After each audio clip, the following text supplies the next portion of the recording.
Hello friends, meal மேக்கரை வச்சு இந்த மாதிரி டிஃப்ரெண்ட்டான ஸ்டைலில் டிஃபன் செஞ்சு பாருங்கள். செம்ம சூப்பராக இருக்கும். அதுக்கு நான் 1 கப்பு மீல் மேக்கர் எடுத்துருக்கேன். நீங்கள் சின்னதாக இருந்தாலும் சரி, பெருசாக இருந்தாலும் எது வேணுமோ எடுத்துக்கோங்க. அதுக்கு 3 டேபிள் ஸ்பூன் கடலைப்பருப்பு ஒரு 4 மணி நேரம் ஊற வச்சுக்கோங்க. ஊற வச்சுட்டு நல்லா பிழிஞ்சு எடுத்துருங்க. மீல் மேக்கரை பிழிஞ்சு எடுத்துட்டு கொஞ்சம் தண்ணியாக இருந்தாலும் ஒன்றும் பிரச்சனை இல்லை வச்சுக்கோங்க, இருந்தாலும் பிழிஞ்சு எடுத்துக்கோங்க. இப்போ எண்ணெய் ஒரு 3 டேபிள் ஸ்பூன் எண்ணெய் விட்டுட்டு அந்த எண்ணெயில் மீல் மேக்கரும் போட்டுக்கோங்க, கடலைப்பருப்பு போட்டுக்கோங்க, பச்சை மிளகா 3, இஞ்சி ஒரு துண்டு இஞ்சி அதில் போட்டுட்டு எண்ணெயிலே ஒரு 2 நிமிஷம் நல்லா வதக்கி விடுங்க. வதக்கி விட்டுட்டு அதுக்கப்புறமா தண்ணி நான் 1 கப்பு தண்ணி ஊற்றிருக்கேன். உங்களுக்கு இன்னும் கொஞ்சம் வேணாலும் விட்டுக்கலாம். நான் 1 கப் தண்ணி இருந்தால் போதும்ட்டு விட்டுருக்கேன். பூண்டு ஒரு 7-8 பல் பூண்டு மாதிரி போட்டுக்கோங்க. போட்டுட்டு மீடியம் ஃப்ளேம்லேயே 2 விசில் நான் விட்டு எடுத்திருக்கேன்.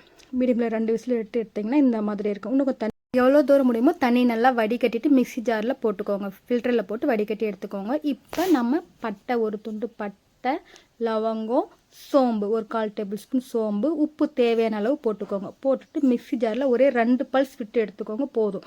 கடலைப்பருப்பு மேலே இருந்தாலும் பிரச்சனை கிடையாது. நமக்கு வந்து மீல் மேக்கர் மஞ்சள் போதும். இந்த அளவுக்கு மஞ்சள் பண்ணி ஒரு பிளேட்டுக்கு மாற்றிடலாம். இப்போ மாற்றினதுக்கப்புறமா கொத்தமல்லி தழை, குடை மிளகா ஒரு கொஞ்சமாக கட் பண்ணி எடுத்துருக்கேன்.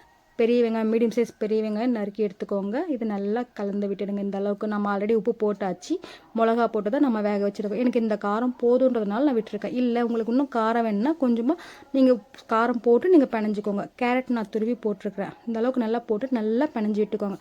பிணைஞ்சி எடுத்துகிட்டு நம்ம அரிசி மாவு ஒரு 2 டேபிள் ஸ்பூன் அரிசி மாவு போட்டிருக்கேன்.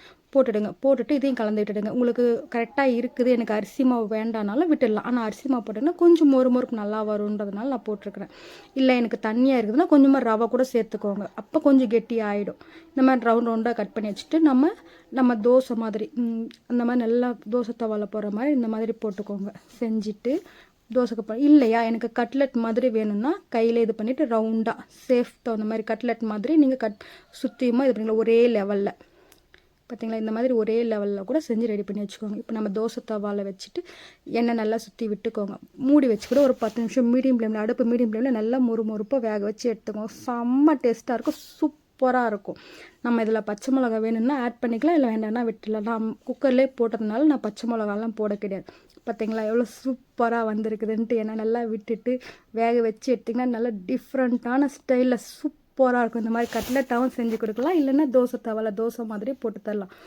ஒன் டைம் வீட்டில் இந்த மாதிரி செஞ்சு பார்த்துட்டு எப்படி இருந்து கமெண்ட் பாக்ஸில் போடுங்க. வீடியோ பிடிச்சிருந்தால் லைக் பண்ணுங்கள், ஷேர் பண்ணுங்கள், சப்ஸ்கிரைப் பண்ண மறக்காதீங்க. அவ்வளோதான், ரெடி ஆகிடுச்சு டிஷ்ஷு. நீங்கள் சட்னிக்கு வேணாலும் தொட்டு சாப்பிட்லாம், இல்லையா எனக்கு தக்காளி சாஸில் கூட தொட்டு சாப்பிட்டு பாருங்கள், சூப்பராக இருக்கும். பாய்.